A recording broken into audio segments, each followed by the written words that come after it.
Meus prezados irmãos, bom dia, na paz de nosso Senhor e Salvador Jesus Cristo. Estamos aqui nesta manhã para mais uma breve reflexão matinal especial. Especial porque, pastor, este ano de 2021, a Igreja Evangélica Assembleia de Deus Ministério de Castelo está celebrando a família, priorizando, valorizando as famílias. Vamos orar nesta manhã para que possamos aqui trazer uma palavra que Deus colocou no nosso coração para a tua edificação espiritual, para teu elevo espiritual, para que você, juntamente com a sua família, sejam abençoados. Senhor meu Deus, eu quero te agradecer pela oportunidade de estarmos aqui na tua presença, que o teu Espírito possa nos direcionar, possa nos dar discernimento da tua palavra, palavras que não são minhas, mas são extraídas da Bíblia Sagrada. Fala conosco, abra os nossos corações, para que possamos compreender, entender, sermos conscientes o quanto precisamos praticar, viver o que nós pregamos de acordo com a tua palavra. Cura a enfermidade nesse dia. Liberta pessoas, Senhor, para que sejam salvos através da Bíblia Sagrada.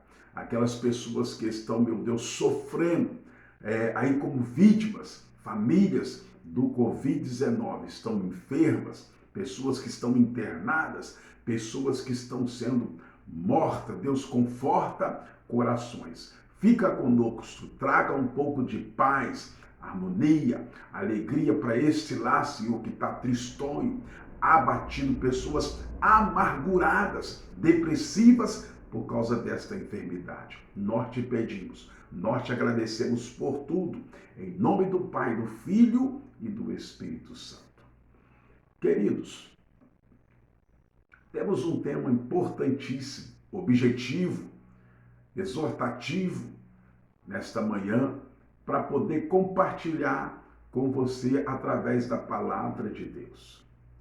O que a Bíblia diz sobre a salvação dos membros da mesma família? O que a palavra de Deus diz sobre a salvação de membros da mesma família?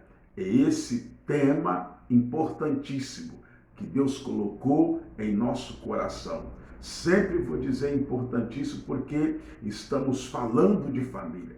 Estamos mexendo com um tema importantíssimo. Família é algo precioso, instituído pelo Senhor, instituído por Deus lá no Éden. Estamos num tempo de crise. Muitos estão enfraquecendo na fé, esquecendo da sua própria salvação e da salvação de pessoas, de sua família, principalmente do seu cônjuge, digo, esposo ou esposa. Há uma necessidade, queridos, no dia em que estamos vivendo, presta atenção introdutoriamente nesta palavra, de lembrar sempre que o que está em jogo aqui é a salvação de almas, de pessoas, da família, membros da nossa família.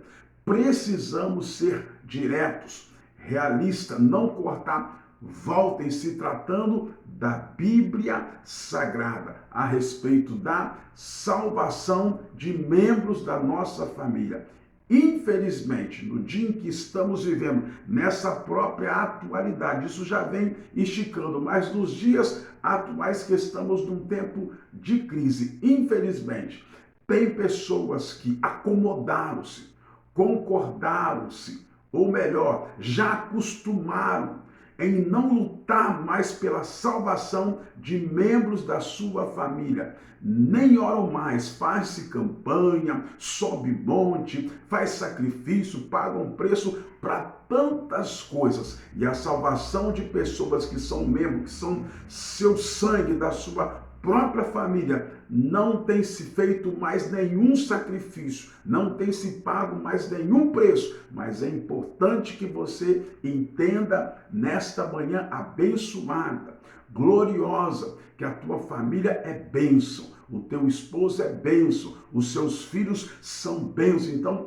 lute, comece a lutar, comece a orar, saia desse descanso espiritual concernente à salvação de membros da sua família, para que quando o Senhor nos chamar, possamos gozar de vida eterna e não trazermos o peso, a responsabilidade de que não lutamos mais pela salvação de membros da nossa família. O que a Bíblia diz sobre isso? O que a palavra diz sobre a salvação dos membros da mesma família? Eu vou responder para você. Para isso eu preciso da tua atenção, eu preciso que você compartilhe desse entendimento importantíssimo conosco nesta manhã. Glória a Deus. A salvação, começo a responder aqui para você nessa nossa reflexão desta manhã.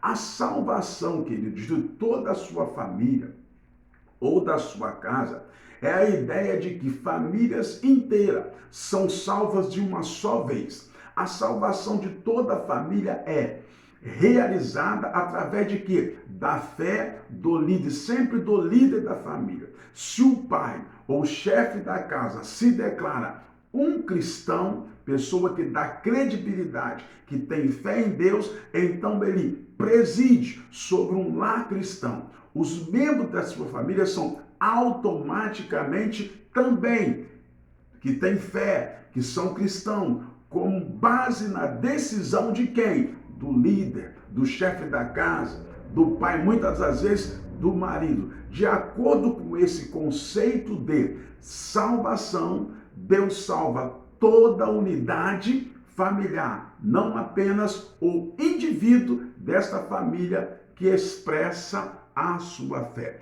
Uma boa compreensão dos ensinamentos da Bíblia sobre a salvação de todos da mesma família deve começar com que a Bíblia ensina sobre a salvação de um modo em geral. Presta atenção, me escute aqui. Sabemos que há apenas um caminho para a salvação, e que é através da fé depositada em Cristo Jesus, nosso Senhor. Sabemos também que o comando para crer veja bem, sabemos também que o comando para crer é dirigido a quem? A indivíduos, a pessoas, que o ato de crer é um ato pessoal. Assim, a salvação só pode vir a um indivíduo que pessoalmente acredite em Cristo Jesus, nosso Senhor. Acreditar em Cristo, amados e queridos irmãos e ouvintes, não é algo que um pai possa fazer por um filho ou filha. Veja bem, o fato de que um membro de uma família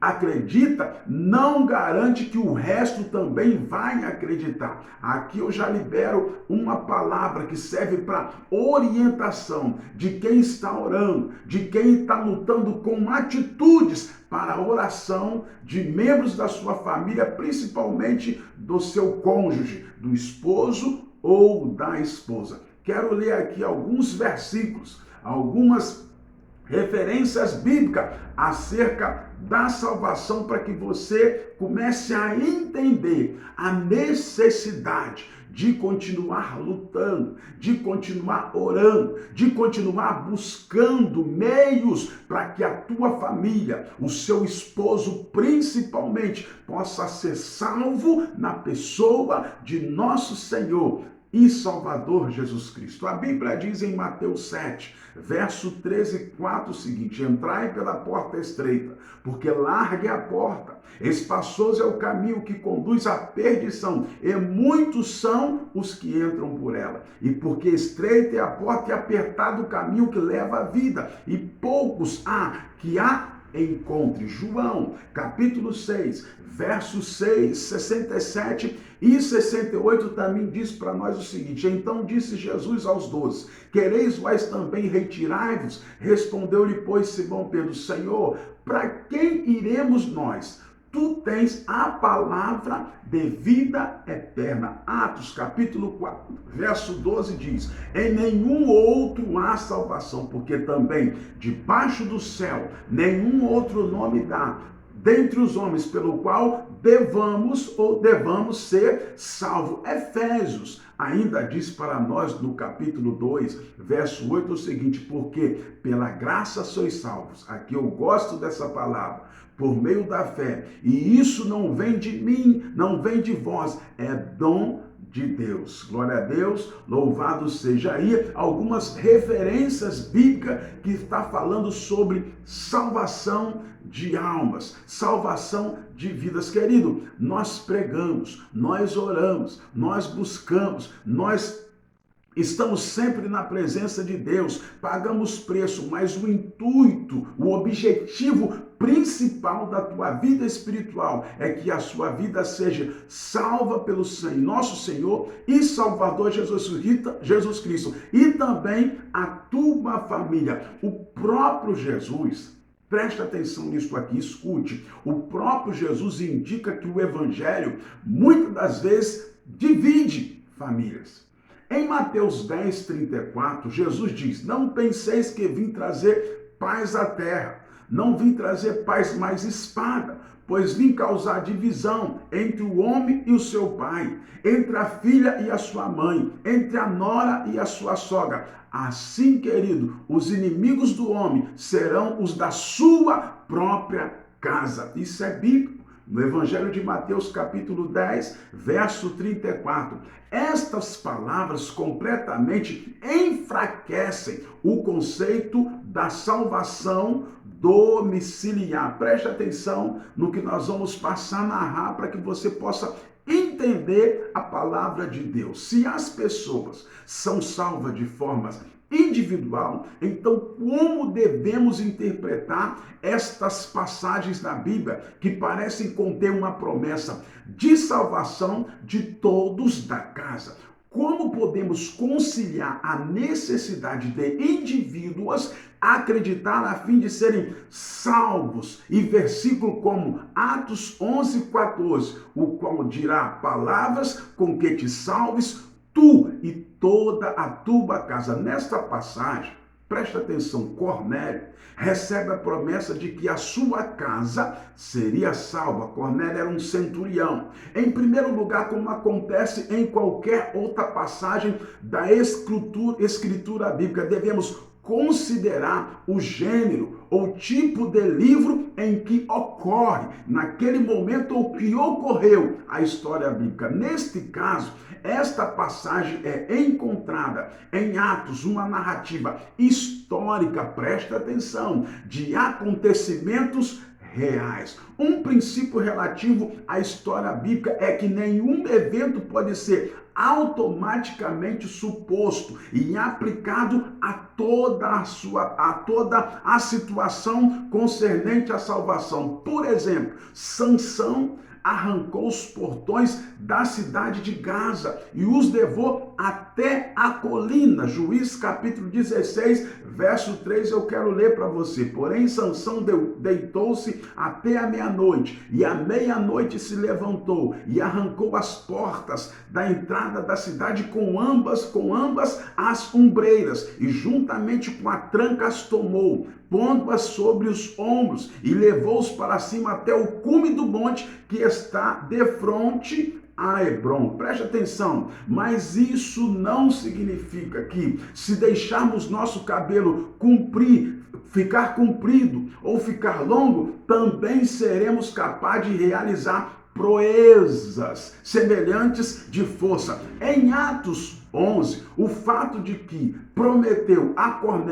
Deus prometeu a Cornélio que toda a sua família seria salva, não significa que a mesma promessa se aplique universalmente a todos os lares de todos os tempos, principalmente na nossa época atual. Em outras palavras, Atos 11, 14 foi uma promessa específica a uma pessoa, em um ponto específico para aquele tempo. Temos de ter cuidado com as interpretações de tais promessas como sendo universais. Elas não devem ser separadas dos teus contextos históricos. Por isso que é importante, quando você lê uma história de Cornélio ou de Sansão, uma história bíblica, vá buscar o contexto para você entender e não se atropelar, ou não nos atropelarmos naquilo que estamos lendo, naquilo que estamos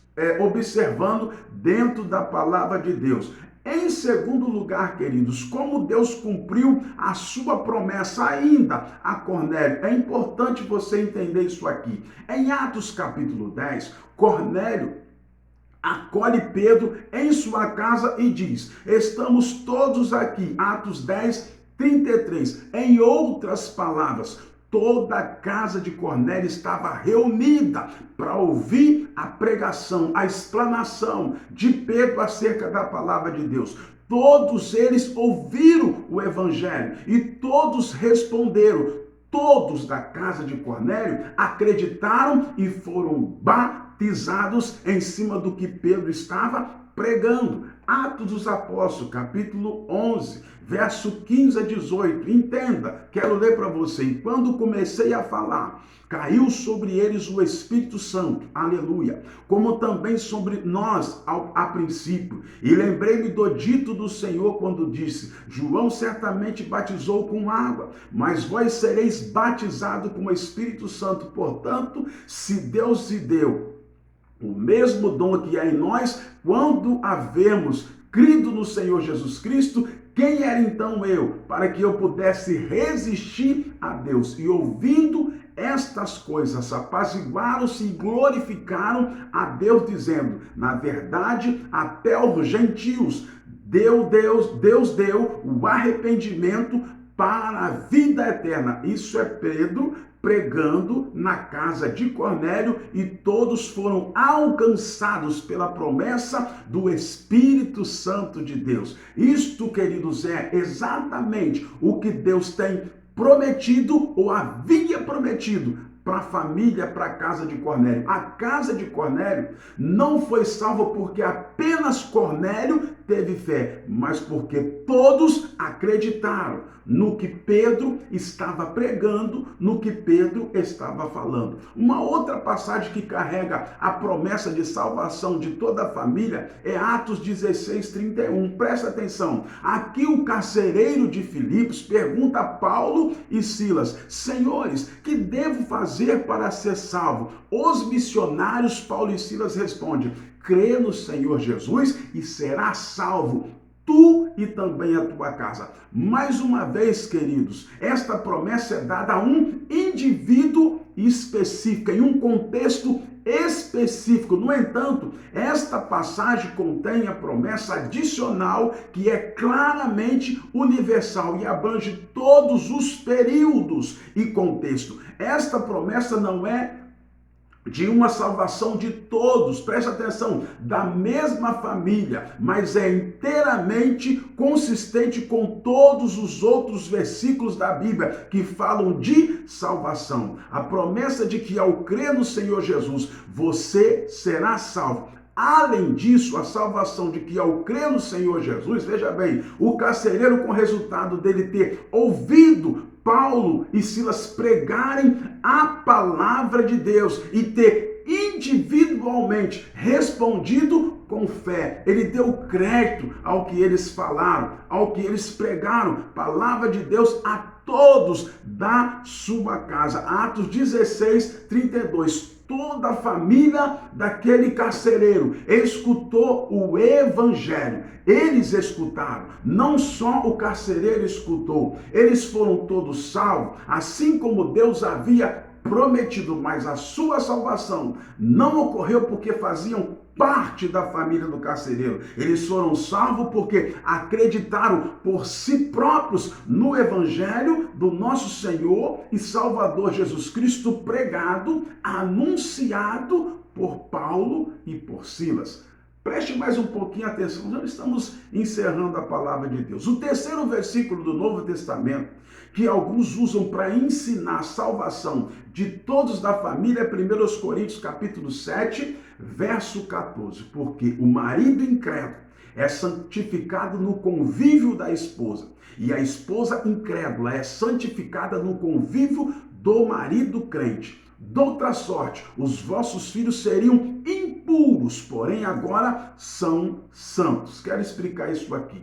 Esse versículo, queridos, parece ensinar que um cônjuge incrédulo pode ser salvo com base na fé do seu outro cônjuge, que é cristão, que tem fé, que acredita em Deus. Também parece dizer que os seus filhos serão santos diante do Senhor, porque um de seus pais é salvo. Entretanto, presta atenção, esta conclusão não seria coerente com o ensino geral da Bíblia, das Escrituras Sagradas. Neste contexto, a palavra santificado não está se referindo à salvação ou a tornar-se santos diante de Deus. Em vez disso, refere-se ao quê? À santidade do próprio relacionamento conjugal, em família. Paulo ensinou que os cristãos não devem fazer parte de um jugo desigual. Entenda isso aqui. Veja bem, com os infiéis. Segundo aos Coríntios, capítulo 2, capítulo 6, verso 14, diz o seguinte: não os prendais a um jugo desigual com os infiéis, porque que sociedade tem a justiça com a injustiça? E que comunhão tem a luz com as trevas? Veja bem, queridos irmãos e amigos, deixa eu explanar isso aqui para que você entenda. O medo de alguns da igreja foi de que, já que eram casados, igreja de Coríntios, já que eram casados com incrédulos, eles estavam vivendo em pecado. O casamento seria o quê? Impuro, seria. E os filhos dessa união eram o quê? Ilegítimos. Paulo acalma os seus medos. Os crentes que já estavam casados com o incrédulo deveriam permanecer casados, contando que o incrédulo, veja bem, consentisse em ficar casado. Eles não devem buscar, olha bem, um divórcio. O seu relacionamento conjugal é santificado, santo ou separado aos olhos de Deus, com base na fé do cônjuge crente. Da mesma forma, os filhos de seu casamento são legítimos aos olhos do Senhor. Isso é o que Paulo estava ensinando, falando para a igreja de Corinto quanto a jugo desigual. O fato de que 1 Coríntios, capítulo 7, verso 14, não está falando da salvação da família é visto claramente na pergunta que Paulo fez em 1 Coríntios, capítulo 7, verso 16. Escute, pois como sabes, ó mulher, e salvarás teu marido? Ou como sabes, ó marido, se salvará tua mulher? Se a salvação da família fosse verdade, então a mulher já seria salva com base na salvação do marido. Paulo não teria necessidade de se referir a um tempo futuro de salvação para com ela. A Bíblia, queridos,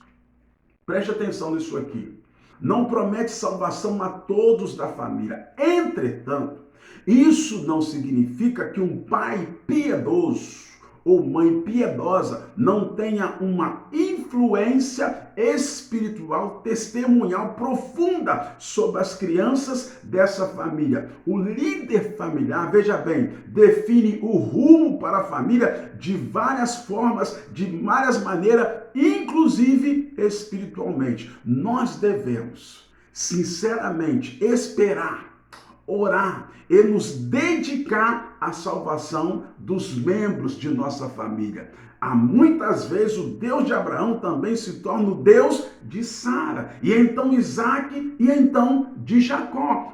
Como um grande pregador da palavra de Deus da Igreja Batista, o nome dele é, olha bem, o nome dele é Charles Haddon Spurgeon, foi um pregador reformado, nascido em Kelvedon, na Inglaterra. Explico que esse homem, entendo que esse homem diz. Aqui eu vou encerrar. Embora a graça não seja algo encontrada no sangue, e a regeneração não seja sangue nem de nascimento, mas muito frequentemente, Deus, por meio de um membro da família, atrai o resto a si mesmo. Ele chama um indivíduo e então usa-o como uma espécie de chamariz espiritual para trazer o resto da família para a rede do evangelho, desde que haja testemunho dentro desse ambiente familiar de um dos cônjuges.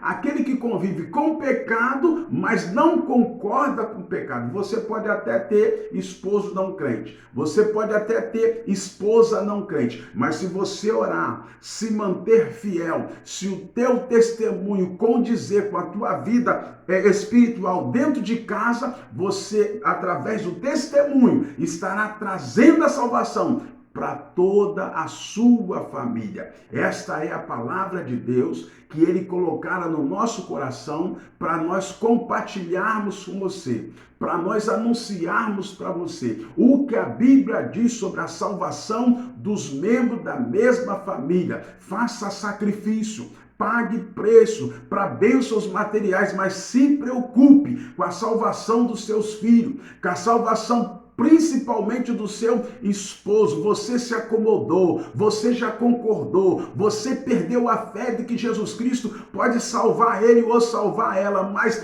levanta, ergue a tua cabeça, se desperte, porque o Senhor quer salvar toda. Olha o que ele disse para o carcereiro quando ele se preocupou de ser morto porque os presos tinham saído da prisão. Paulo e Silas falou com ele mediante a sua pergunta: o que é necessário que eu faça para me salvar? Crê no Senhor Jesus Cristo. Mas a família estava escutando: e será salvo tu e a tua casa. Através da credibilidade daquele homem em crer em Jesus, expandiu-se a salvação para a família dele. Então, o seu testemunho, mulher, o seu testemunho, homem de Deus, está servindo para exemplo de salvação dentro da tua casa, dentro da tua família. Muito obrigado pela tua atenção. Vamos orar. Senhor meu Deus, eu quero agradecer ao Senhor por esta palavra nesta manhã.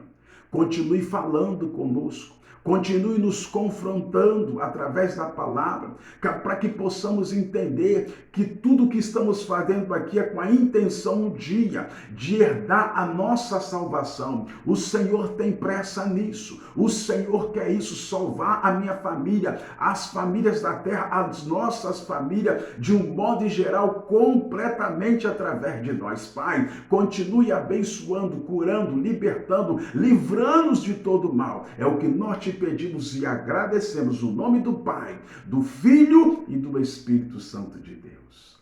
Amado irmão, que você possa ser abençoado neste dia chamada quarta-feira. Quarta-feira abençoada para a tua vida, para a vida da tua família, para a vida de todos os seus. Muito obrigado. Que Deus te abençoe. Amém. Neste dia.